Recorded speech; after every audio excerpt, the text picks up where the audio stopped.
KKR അക്കാഡമിയിലേക്ക് എല്ലാവർക്കും ഒരിക്കൽ കൂടി സ്വാഗതം. PSC എഴുതുന്ന 36 വയസ്സ് കഴിഞ്ഞ ഉദ്യോഗാർത്ഥികൾ വളരെ അധികം ശ്രദ്ധിക്കേണ്ട ഒരു കാര്യമാണ് സംവരണത്തെ സംബന്ധിച്ചും ഏജ് റിലാക്സേഷനെ സംബന്ധിച്ചും, അതായത് വയസ്സിളവിനെ സംബന്ധിച്ച്. അതാണ് പ്രധാനമായിട്ടും അറിഞ്ഞിരിക്കേണ്ടത്.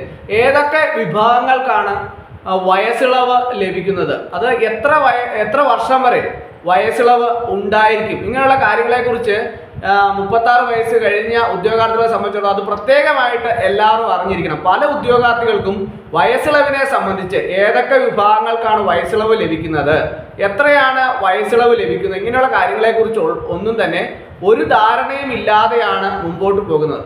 അതുപോലെ തന്നെ നിങ്ങൾ പ്രധാനമായിട്ടും ശ്രദ്ധിക്കേണ്ട ഒരു കാര്യമുണ്ട്.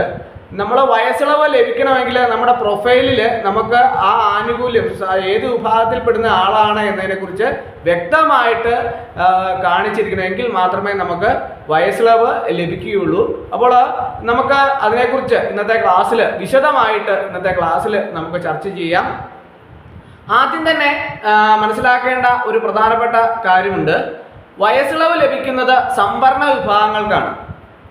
അപ്പോൾ ആദ്യം OBC കാറ്റഗറിയിൽപ്പെട്ട ഉദ്യോഗാർത്ഥികളെ സംബന്ധിച്ചിടത്തോളം 3 വർഷത്തെ വയസ്സിളവ് ഉണ്ട്. അവർക്ക് 3 വർഷത്തെ വയസ്സിളവ് ലഭിക്കണമെങ്കിൽ തങ്ങൾ സംവരണ വിഭാഗത്തിൽപ്പെട്ട ആളാണ് എന്ന് വ്യക്തമാക്കുന്ന രേഖകൾ PSCയിൽ തങ്ങളുടെ പ്രൊഫൈലിൽ അപ്ഡേറ്റ് ചെയ്യേണ്ടതാണ്. അതുപോലെ തന്നെ SC/STക്കാർക്ക് 5 വർഷത്തെ വയസ്സിളവുണ്ട്. അപ്പോൾ അതിനു വേണ്ടിയിട്ട് അവർ ചെയ്യേണ്ട പ്രധാനപ്പെട്ട കാര്യം, SLC ബുക്കിൽ നമ്മുടെ OBC ആകട്ടെ SC/ST ആകട്ടെ അവർക്ക് എല്ലാവർക്കും തന്നെ സംവരണം കാണിക്കുന്ന SLC ബുക്കിൽ കാണിച്ചിട്ടുണ്ടാവും. അതുകൂടാതെ റവന്യൂ അധികാരികളിൽ നിന്ന് ലഭിക്കുന്ന സർട്ടിഫിക്കറ്റും, കൂടാതെ ഈ സംവരണം കിട്ടുന്നതിന്, അതായത് വയസ്സിളവ് ലഭിക്കുന്നതിനാണ് ഈ സർട്ടിഫിക്കറ്റ് ആവശ്യമുള്ളത്.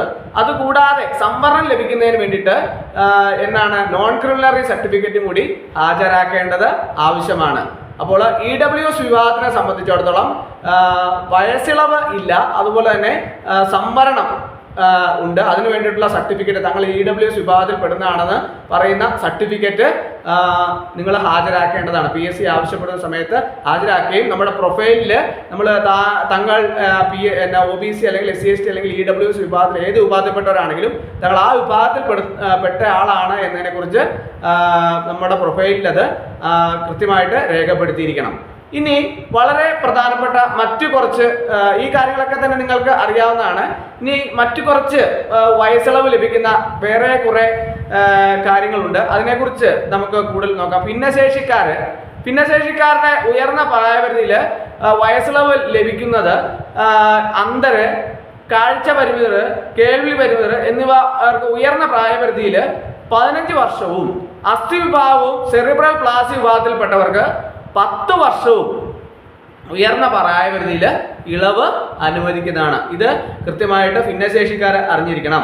കൂടാതെ ഇനി സർക്കാർ അംഗീകരിച്ചിട്ടുള്ളതോ ഗവൺമെന്റിൽ നിന്ന് ഗ്രാന്റ് ലഭിക്കുന്നതോ ആയ ആഫ്റ്റർ കെയർ ഹോം, അനാഥാലയങ്ങൾ, ജുവനൈൽ ഹോം, സ്പെഷ്യൽ ഹോം എന്നിവയിലെ മുൻ അന്തേവാസികൾക്കും അവർ മറ്റു വിധത്തിൽ യോഗ്യരാണെങ്കിൽ പരമാവധി പ്രായപരിധിയിൽ 10 വർഷം വരെ ഇളവ് അനുവദിക്കും. അതും പ്രത്യേകമായിട്ട് അറിഞ്ഞിരിക്കേണ്ട ഒരു കാര്യമാണ്.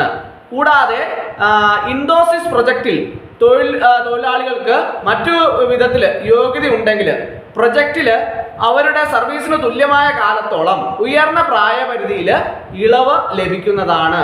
അപ്പോൾ സർട്ടിഫിക്കറ്റ് മേലധികാരികളിൽ നിന്ന് വാങ്ങി കമ്മീഷന് ആവശ്യപ്പെടുന്ന സമയത്ത് ഹാജരാക്കണം. അതായത് PSC ആവശ്യപ്പെടുന്ന സമയത്ത് ഹാജരാക്കണം. അടുത്തതായിട്ട് ഹോം ഗാർഡ് സംഘടനയിൽ പ്രത്യേകമായിട്ട് ശ്രദ്ധിക്കുക. ഹോം ഗാർഡ് സംഘടനയിൽ 3 വർഷത്തിൽ കുറയാത്ത സേവനവും തൃപ്തികരമായ പരിശീലനവും പൂർത്തിയാക്കിയ X home guard വോളണ്ടിയർമാർക്ക് our home guard സംഘടനയിൽ സേവനം അനുഷ്ഠിച്ച കാലത്തോളം തൊഴിലില്ലാത്ത നിന്ന കാലത്തേക്ക് പരമാവധി 7 വർഷത്തോളം പ്രായപരിധിയിൽ ഇളവ് അനുവദിക്കും. അതിനു വേണ്ടിയിട്ട് ബന്ധപ്പെട്ട പോലീസ് സൂപ്രണ്ടിൽ നിന്നോ പോലീസ് കമ്മീഷണറിൽ നിന്നോ ലഭിച്ച സർട്ടിഫിക്കറ്റ് PSC ആവശ്യപ്പെടുന്ന സമയത്ത് ഹാജരാക്കാൻ വേണ്ടിയിട്ട് ശ്രദ്ധിക്കേണ്ടതാണ്.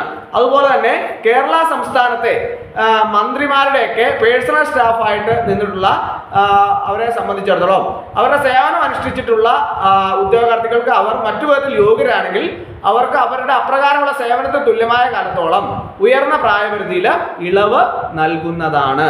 അതുപോലെ തന്നെ അടുത്തതായിട്ട് സംസ്ഥാന സർക്കാർ സർവീസിൽ താൽക്കാലികമായി നിയമനം ലഭിച്ചിട്ടുള്ളവർക്ക്, അതായത് സർവീസിൽ തുടരുന്നവരോ പിരിച്ചുവിട്ടിട്ടുള്ളവരോ ആയിട്ടുള്ളവര് 1 വർഷത്തിൽ കുറയാത്ത സർവീസ് ഉള്ള പക്ഷം തങ്ങളുടെ താൽക്കാലിക സർവീസിന്റെ ദൈർഘ്യത്തോളം പ്രായപരിധിയിൽ ഇളവ് ലഭിക്കുന്നതാണ്. ഈ ആനുകൂല്യം വർക്ക് എസ്റ്റാബ്ലിഷ്മെന്റ് തസ്തികകളിലും പാർട്ട് ടൈം തസ്തികകളിലും താൽക്കാലികമായി സേവനം അനുഷ്ഠിച്ചവർക്കും ഇപ്പോൾ സേവനം അനുഷ്ഠിക്കുന്നവർക്കും ഒരിക്കൽ സേവനം അനുഷ്ഠിച്ചവർക്കും ഒക്കെ ഈ ആനുകൂല്യം ലഭിക്കുന്നതാണ്. അതുപോലെ തന്നെ ഒരിക്കൽ സ്ഥിരമായ അടിസ്ഥാനത്തിൽ നിയമനം ലഭിച്ചു കഴിഞ്ഞാൽ മേൽപ്പറഞ്ഞ ആനുകൂല്യങ്ങളൊന്നും ലഭിക്കുന്നതല്ല. കേരളത്തിലെ സെൻസസ് ഡിപ്പാർട്ട്മെന്റിലെ കാലയളവിൽ താൽക്കാലികമായി, അതായത് 1971, 1981, 1991 കാലയളവിൽ താൽക്കാലികമായി നിയമനം ലഭിച്ച റിട്രെയിൻമെന്റ് മൂലം, അതായത് റിട്രെയിൻമെന്റ് മൂലം ഈ തൊഴിൽ നഷ്ടപ്പെട്ടവർക്കും പ്രായപരിധിയിലുള്ള ഈ ആനുകൂല്യം ലഭിക്കുന്നതാണ്. അവരുടെ തങ്ങളുടെ താൽക്കാലിക സർവീസിന്റെ ദൈർഘ്യവും റീട്രെഞ്ച് മൂലം തൊഴിൽ നഷ്ടപ്പെട്ടതാണെന്നുള്ള വസ്തുതയും കാണിക്കുന്ന സർട്ടിഫിക്കറ്റ് കേരളത്തിലെ സെൻസസ് ഓപ്പറേഷൻസ് ഡയറക്ടറിൽ നിന്ന് വാങ്ങി കമ്മീഷൻ, അതായത് PSCയെ ആവശ്യപ്പെടുന്ന സമയത്ത് ഹാജരാക്കിയാൽ മതിയാകും. അതും അവർക്കും വയസ്സിളവില് പ്രായപരിധിയിൽ അവർക്ക് ഇളവ് ലഭിക്കുന്നതാണ്. അതുപോലെ തന്നെ ഏതെങ്കിലും പ്രായപരിധിയിൽ, നിശ്ചയ പ്രായപരിധിയിൽ കഴിഞ്ഞിട്ടുള്ളവരാണെങ്കിൽ അവർ താൽക്കാലികമായി സർവീസിൽ ദൈർഘ്യത്തോളം ഉയർന്ന പ്രായപരിധിയിൽ അവർക്ക് ഇളവുകളൊക്കെ ഉണ്ടാവുന്നതാണ്. അതിനു വേണ്ടിയിട്ടുള്ള സർട്ടിഫിക്കറ്റുകളൊക്കെ തന്നെ വാങ്ങി കമ്മീഷൻ ആവശ്യപ്പെടുന്ന, PSC ആവശ്യപ്പെടുന്ന സമയത്ത് ഹാജരാക്കിയാൽ മതിയാകും. അതുപോലെ തന്നെ വിമുക്ത ഭടന്മാരെ സംബന്ധിച്ചിടത്തോളം അവർക്ക് ഓരോ ഉദ്യോഗത്തിനും നിശ്ചയിച്ചിട്ടുള്ള പരമാവധി പ്രായപരിധിയിൽ അവരുടെ പ്രതിരോധ സേനയിൽ സേവനത്തിന് തുല്യമായ കാലത്തോളം സേനയിൽ നിന്ന് പിരിഞ്ഞു പോകുന്നതിന് ശേഷം തൊഴിലില്ലാതെ കാലത്തിൽ പരമാവധി 5 വർഷത്തോളം ഇളവ് അനുവദിക്കും. ഈ ആനുകൂല്യം ജനറൽ സർവീസ് എഞ്ചിനീയർ പേഴ്സണൽ സേവനം അനുഷ്ഠിച്ച ശേഷം പിരിഞ്ഞു പോകുന്നവർക്കും റിസർവ് വിഭാഗത്തിൽപ്പെട്ടവർക്കും പ്രതിരോധ സേനയിൽ പെൻഷൻ പറ്റി പിരിഞ്ഞവർക്കും NCCയിൽ നിന്ന് നിശ്ചിത സേവനത്തിന് ശേഷം പിരിച്ചയക്കപ്പെട്ട NCC കേഡറ്റ് ഇൻസ്ട്രക്ടർമാർക്കും നിശ്ചയ കാലത്തിനു ശേഷം പിരിച്ചയക്കപ്പെട്ട മഹാൾ ടൈം ഇൻസ്ട്രക്ടർമാരിൽ നിന്നും പരിചയപ്പെടുന്നവർക്കും കുറഞ്ഞ പക്ഷം 6 മാസമെങ്കിലും സേവനമനുഷ്ഠിച്ചവർക്കും റിട്ടേഷൻ വിഭാഗത്തിൽ നിന്നും പരിചയപ്പെട്ടവർക്കും പിരിച്ചയക്കപ്പെട്ടവർക്ക് ലഭിക്കുന്ന സേവനം, സൈനിക സേവനകാലം തെളിയിക്കുന്ന ഡിസ്ചാർജ് സർട്ടിഫിക്കറ്റ് ചെരുപ്പേർപ്പും തൊഴിലാളി എന്ന കാലം തെളിയിക്കുന്ന ജില്ലാ സൈനിക വെൽഫെയർ ഓഫീസറിൽ നിന്ന് ലഭിച്ചിട്ടുള്ള സർട്ടിഫിക്കറ്റും പകർപ്പ് കമ്മീഷൻ ആവശ്യപ്പെടുന്ന സമയത്ത് ഹാജരാക്കിയാൽ മതിയാകും.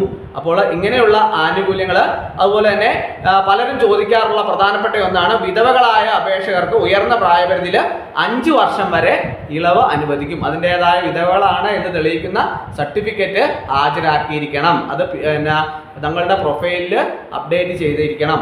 അതുപോലെ തന്നെ ഭാരത് സേവക സമാജിനുള്ള വയസ്സിളവിനെ സംബന്ധിച്ച് പറയുന്നുണ്ട്.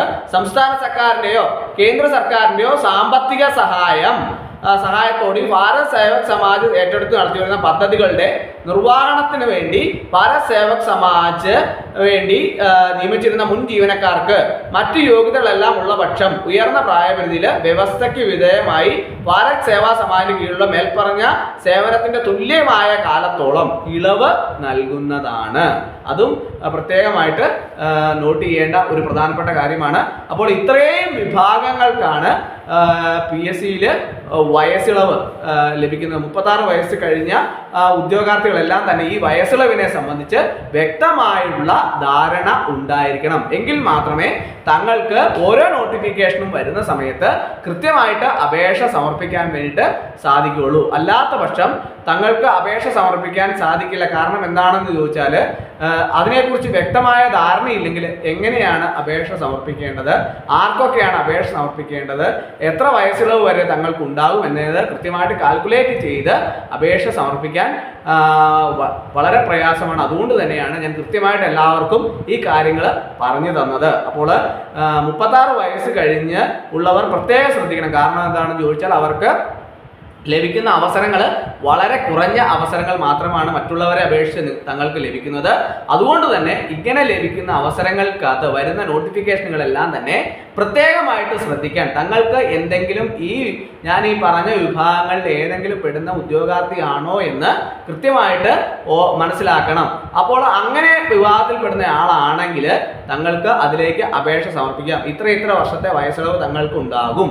ആ വയസ്സിളവ് അനുസരിച്ച് തങ്ങൾക്ക് ഇതിലേക്ക് അപേക്ഷ സമർപ്പിക്കാം എന്ന് വ്യക്തമായ ധാരണ ഓരോ ഉദ്യോഗാർത്ഥികൾക്കും ഉണ്ടെങ്കിൽ നമുക്ക് ഓരോന്നിനും അപേക്ഷിക്കാൻ വേണ്ട മാനദണ്ഡങ്ങളൊക്കെ തന്നെ പാലിച്ച് കൃത്യമായിട്ട് അപേക്ഷ സമർപ്പിക്കാൻ സാധിക്കുന്നതാണ്. അതുകൊണ്ട് തന്നെ എല്ലാ ഉദ്യോഗാർത്ഥികളും ഈ കാര്യങ്ങൾ കൃത്യമായിട്ട് അറിഞ്ഞിരിക്കണം. അപ്പോൾ ഇന്നത്തെ ക്ലാസ് എല്ലാവർക്കും ഇഷ്ടമായി എന്ന് വിചാരിക്കുന്നു. ഒരിക്കൽ കൂടി എന്ന് നിർത്തട്ടെ. നന്ദി, നമസ്കാരം.